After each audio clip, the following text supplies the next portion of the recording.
ইব্রাহিম আলাইহিস সালাম একদিন আজরাইলকে বলছে, আজরাইল, কোন নাফরমান পাপীর রুহু যে কবজ করো তুমি, তখন তোমার চেহারাটা কিরকম হয়, আকৃতিটা আমার এটা একটু দেখাও। হযরত ইব্রাহিম আলাইহিস সালামকে আজরাইল বলছে, আল্লাহর কসম হে নবী, আপনি সহ্য করতে পারতেন না, আপনি এটা দেখতে চাইেন না। ইব্রাহিম আলাইহিস সালাম বললেন, না, আমার একটু হলেও দেখাও। তো আজরাইল এই বিভৎস আকৃতি, মানে নাফরমানের জান কবজ করার সময় উনার যে চেহারার আকৃতি হয়, এই চেহারাটা ধরে ইব্রাহিম আলাইহিস সালামকে দেখাইলেন।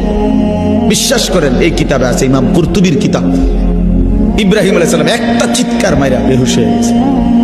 হুঁশ আসার পরে ইব্রাহিম আলাইহিস সালাম বললেন, আল্লাহর কসম, আয় আল্লাহ, মালিক আপনার কসম, কবরের আযাব, জাহান্নামের আযাব কোন নাফরমানের জন্য কিছুই লাগবে না, শুধু আজরাইলের এই ভয়ানক দৃশ্য জান কবজের সময় একবার দেখলেই তার সারা জিন্দেগীর নাফরমানির শাস্তির জন্য এটাই যথেষ্ট।